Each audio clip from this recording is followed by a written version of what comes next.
What we are about to discuss is not fictional, or this is not satire at all. This is the state of America today. Donald Trump has attacked the Pope. Yes, the Pope, who is the leader of 1.3 or 1.4 billion Catholics around the world, and Donald Trump called him weak. But before we get there, let us remind you, or let me remind you who this man is. This is the man who said he grabs women by the genitals. This is the man who looked at his own daughter, his own flesh and blood, viewers, and said, if she were not my daughter, I would be dating Ivanka. He said that on national television. Viewers, Donald Trump is the man found liable in a court of law for sexual abuse, not accused, is found liable by a jury. This is the man who mocked a disabled reporter on stage, who called veterans losers, who told 4 congresswomen of color to go back where they came from.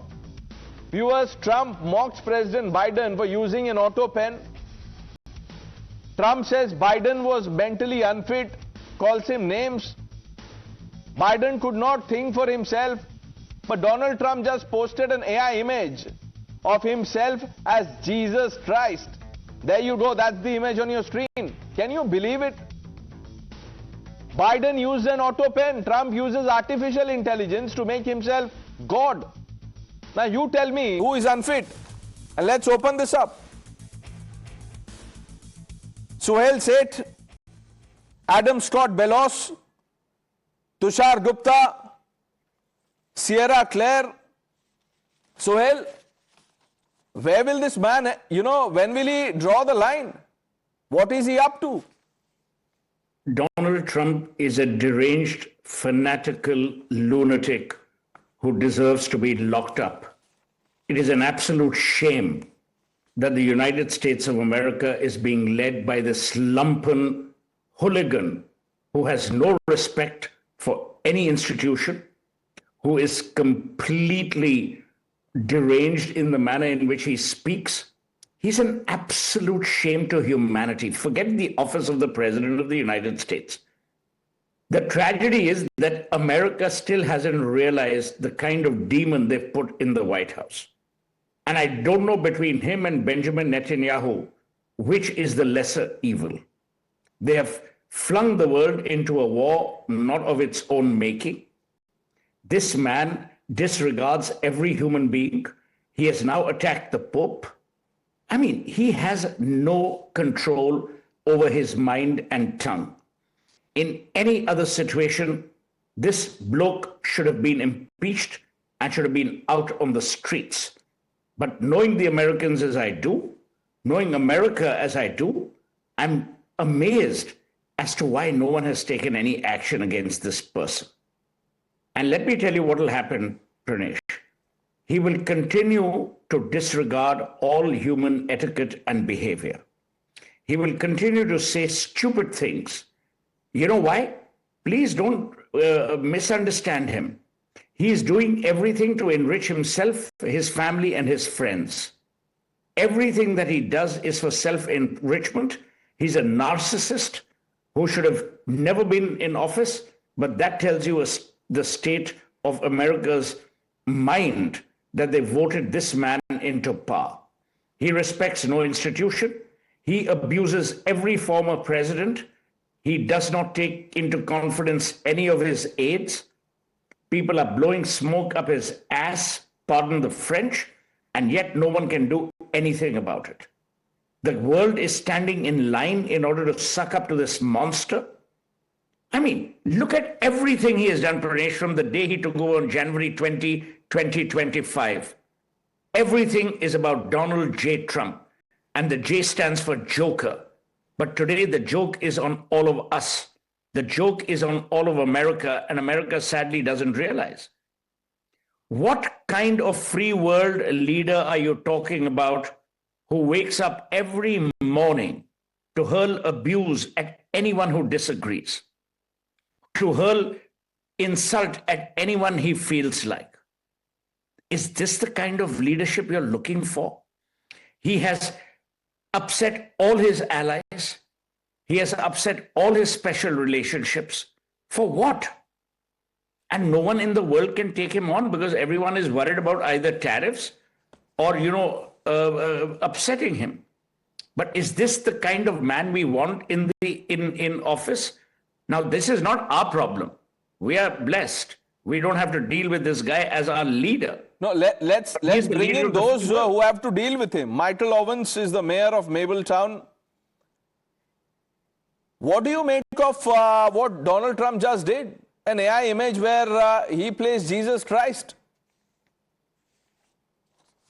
Hi, thanks for having me on. Leaders are free to use whatever AI they want. We have that here in America through, our First Amendment and our freedom of speech. But the real question here is the judgment that's used. And like was said before, I am concerned, many millions of Americans continue to be concerned about the judgment that's used. And when you project yourself as a religious or messianic figure, especially during an act of conflict, this concern, it's what signal does it send to our allies, to our adversaries? What does it send to the public about the seriousness in which we take this stability in which we're trying to create? I think myself as a veteran of the United States Marine Corps, what does this say to our military members who are not Christian, who may be Muslim, that is wearing a United States Marine or U.S. military uniform? What does this say to our allies across the world at a time like this? And most importantly, this ideological aspect of what it means to be the President of the United States is something to be respected, no matter what party affiliation you have, for what part of the country in the United States you come from. The idea that the President of the United States, the office of the President of the United States, what we expect of that, clearly we are not seeing. We know that here domestically as well as abroad, that is not what's happening. So this idea of using AI to project this is really a problem. Projecting oneself as someone who is divine or someone as a healing figure, it does nothing but further polarize and it risks, inflaming our religious communities around the world and potentially, radicalizing those who may be. Let me bring in Adam Scott Bellos, the CEO of the Israel Innovation Fund. Adam, thank you for joining us. I'm sure you've seen the latest by Donald Trump. Yeah, no, I'm actually really disturbed at the first two gentlemen and what they said, because they're missing really what is the actual point of this. And the fact is that there's a growing amount of Catholic anti-Semitism resurging that is affecting the political discourse in the United States and has basically become normalized. And the faces of the new woke Reich are all proud Catholics. At the same time, the President of the United States has Jewish grandchildren, and the Catholic Church has yet to condemn any of these people. And many representatives of the Catholic Church have come out condemning the war with Iran, saying that it's an unjust war, when Iran not only endangers a significant amount of Americans in the entire Western world, but also the Jewish state, and has had multiple attempts to assassinate the President of the United States before, while he was running for president for the second time. I think it's absolutely insane that we're worried about, I think you said, disrespecting religious communities, except for the fact that apparently the rules don't apply to Jews. And that's what's becoming normalized in America. Suhel is responding to what you just said. Running the world. Is the world only answerable to Jews? I'm sorry, Mr. Adam Scott Bellos. You are not the harbinger or the great reconciler of the human faith. This man is attacking every religion. No one is denying the rights of the Jews to the state of Israel. But listen, do not condone this man's actions, because he's sucking up to Netanyahu, who is a war criminal. Nothing more. In my mind, Benjamin Netanyahu is a war criminal. I understand, world leaders can have political differences, but why go after the Pope? And what's worse is that he's now projecting himself as Jesus. Tushar? This is the God syndrome Donald Trump has. I do not care if he declares himself the reincarnation of Jesus Christ, James Bond or Joseph Stalin. That's something between him and his conservative voters, be they from Texas or Georgia. That's his business entirely. But Trump's God syndrome is now endangering the global economy. He got into this war thinking that he will be able to eliminate Iran's nuclear program. More than a month later, Iran's nuclear program is still there. The regime is still there. Hormuz is now blocked. The global energy supply is choked. So what has Trump really achieved apart from theatrics? He wakes up every day and makes a post on Truth Social, and that is supposed to be how the world is going to function, the markets are going to function. What sort of God syndrome is this? What Trump did by making that image public on his social media account is just to verify, is affirm the God syndrome that he's suffering from, and now the entire world economy is suffering from. Just now, Pranesh, an hour back, an update came that he will order his military to eliminate any ships that pass through the blockade in the Hormuz. What kind of deranged behavior is this? Does he really have a plan? The American president, I'm shocked that we have to ask this question, but does the American president have a plan to get out of a war he started? Because it appears he doesn't have a plan, and to distract the voters, to distract the global leaders from what Pandora's box he's opened up, he makes such frivolous post on social media. This is not acceptable. Sierra Claire is with us. So, Ms. Claire, Donald Trump is Jesus Christ. What's going on? Well, you know, President Trump is pointing out some issues within the Catholic Church where they have waded into politics, you know, sometimes. But I personally, you know, I don't think it's important for him to do that. I don't know why he comments on that. But the real question here is, you know, the reason he was speaking to the Catholic Church is because they're talking about that this blockade on. No, I understand the conversation with the Catholic Church or with the Pope, but have a civilized conversation. The Pope understands English. Why bring in Jesus Christ? Well, President Trump is talking about the fact that people have made illegitimate claims about the legality of what's going on here. And it is legal what he's doing to respond to the Iranian regime's aggression. And, you know, I've discussed before that there are mechanisms under international law. Ms. Claire, I don't think you're understanding what I'm trying to ask you. Why bring in Jesus Christ? For the love of Lord, why, you know, do this? Well, President Trump, you know, he sometimes feels the need to respond to these different people who make criticisms about him.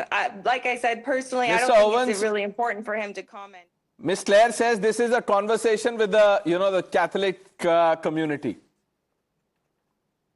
Yeah, you know, it's just so unfortunate. Again, you know, this is nothing more than a distraction at a time when we're at war, we're actively engaged in conflict throughout on a global level. And this is a time where, again, our countries, our allies, we need steady, disciplined leadership that's grounded in clarity and purpose. You know, this, again, is our commander-in-chief. This is commander-in-chief of the United States of America.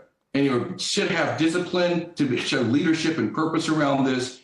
Right now, I'm concerned about the stability and the resolve that this shows from our commander-in-chief. You know, anything that introduces more confusion, more conflict, more noise, more mixed messaging confuses us on what this mission is and what it really carries the consequences for what we all can feel about this. Okay, quick word from Tushar. Suhel, you'll have the last word. Can the commander-in-chief answer three simple questions? What was the objective of this war? What is going to be the scale of operation? And most importantly, what is US's exit strategy of this war? Because if he can't answer these three questions, I'm sorry, we have a wrecked global economy ahead of us in the next 4 weeks. Trump is answerable to none, not even God. Suhel. Let me tell you, you are dealing with an absolute scoundrel of a human being who's degenerate, deranged, and despicable. This man should be in prison, but he's in office. The problem, Pranesh, is no one can do anything because the so-called liberals and the so-called woke jokers think, oh, you know, he's our president, we must support him. This man has done everything illegally. You know, Sierra Claire says, oh, he's done legal things. What is legal? What is legal? What legal thing did Benjamin Netanyahu do? Another war criminal. These people are using war as a distraction to save their own skin. That is what it is. And I will say one more point to Adam Scott Bellos. This world does not owe its entire life to the Israelis. There's a world beyond Israel. No, that's okay. Israelis have a right to, Israelis have a right to their self-defense. And, it all started after what Hamas did to the music festival. This is not about Israel at all. This is about Donald Trump. And Suhel, I agree with you most of the time. But I don't think we should fall for this propaganda that Netanyahu is war criminal. Look, the man is doing this for his country. No, that's okay. I understand emotions are running high here, but let's have a responsible commentary going on. We've run out of time completely, but thank you to all of you for joining us on India Upfront.